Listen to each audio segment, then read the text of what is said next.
kasaysayan, kababalaghan at iba pa ating tuklasin dito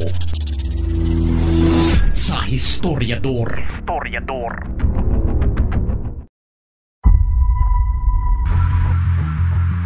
Habang paakyat ng paakyat ang casualties sa Gaza dahil sa ginagawang airstrike ng Israel sa Hamas, ay palapit naman ang pagkamit ng tagumpay ng Israel sa kanilang plano na wasakin ng husto ang Hamas upang mawalan na ito ng kapasidad na magasik ng lagim sa Israel, kagaya ng ginawa nila noong October 7. Binanata ng Israel ang hospital sa Gaza na Al-Shifa dahil ayon sa kanila, nandoon ang malaking tunnel ng Hamas kung saan nila'y sinasagawa ang kanilang operasyon. Binomba ng Israel ito ng kanilang tangke de gyera kahit na nananawagan ng mga doktor sa nasabing ospital na marami ang mga sibilyan doon. Pero naniniwalang Israel na ginagamit ito ng Hamas para ikubli ang kanilang operasyon.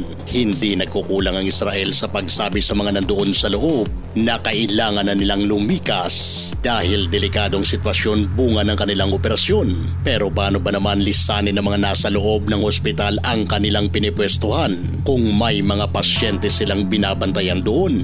Nakasandal ang Israel sa kanilang mga kagamitang pandigma para mapababa ang casualties na nagmumula sa kanilang tropa dahil kapag gagawin nilang mano-mano ang diskarte na hindi kagamit ng mga tangke at lulusob lang sa kanilang mga target ang kanilang mismong mga sundalo, ay siguradong aakyat ang bilang ng mga malalagas sa kanilang tropa. Kaya bago pasukin ng mga sundalo ang area na pinaniniwalaan nilang may presensya at headquarters mismo ng Hamas, ay kanila muna itong dinudurog para siguradong todas ang mga kalaban na nasa loob. Yun nga lang, malaki ang nagiging casualties sa panig ng mga sibilyan na hindi makapaglikas. Ayon sa IDF, sinasadya ng Hamas na hindi palisanin ng mga sibilyan sa lugar kung saan sila ay may operasyon upang gawing panangga sa opensiba ng IDF sa kanila. Ilang beses na ba napatunayan ng Israel base sa mga video na kanilang nakuha na totoo nga talagang may mga tunnels ang Hamas sa ilalim ng mga establishmento sa Gaza.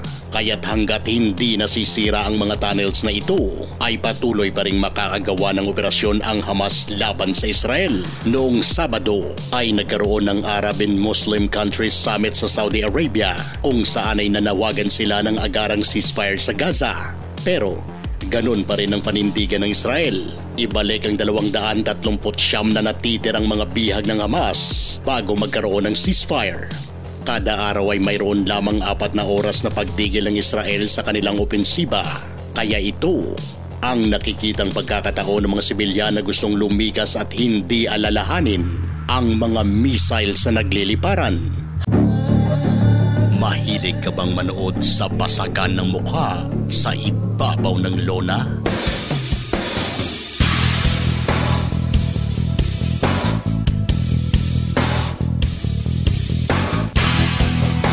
Narito na ang channel na para sa iyo, Kombinasyon Mortal. Damas y caballeros de la zona norte de Tijuana, Mexico. Madiinang paglalahad ng mga maaksyon na kaganapan sa highlights ng labanan. Di kalibreng bakbakan ng ating ihahatid sa iyo. Natsak namang ikakatuwa mo. Tócamos, buena suerte. Kombinasyon Mortal. Siguradong palaging may bagong upload na video para sa inyo. Kaya mag-subscribe na at pindutin ang notification bell para siguradong updated ka sa bawat aksyong labanan na ating ina-upload. Ito ang Kombinasyon Mortal. Laban ka? Habang palapit na ng palapit ang Israel sa mga lugar na ginagawang headquarters ng Hamas, ay mas lalong nagiging gitgita na ang labanan. Hindi nagbibigay ng deadline ng Israel kung kailan nila matatapos ang giyerang ito. Basta't ang sinasabi lang ni Prime Minister Netanyahu na para makamit ang kapayapaan sa lugar ay kailangang maubos ang Hamas. Kahit mayroon man daw mga casualties sa panig nila at mga sibilyan, ay nag-iingat rin daw ang IDF sa kanilang opensiba para hindi lumaki lalo ang bilang ng mga nadadamay. Ang ginawa raw nila na ground assault ay malaking bagay para mapababa ang bilang ng casualties. Sa oras daw na matapos na ang gyera ay 2 bagay ang dapat na gawin sa loob ng Gaza. Ito ay ang pagdi-radicalize sa mga kabataan doon dahil tinuturuan daw ng mga kalaban nila ang mga bata na kamuhian at magkaroon ng galit sa Israel at sa mga tao nito, kung kaya't hindi matigil-tigil ang sigalot na nangyayari.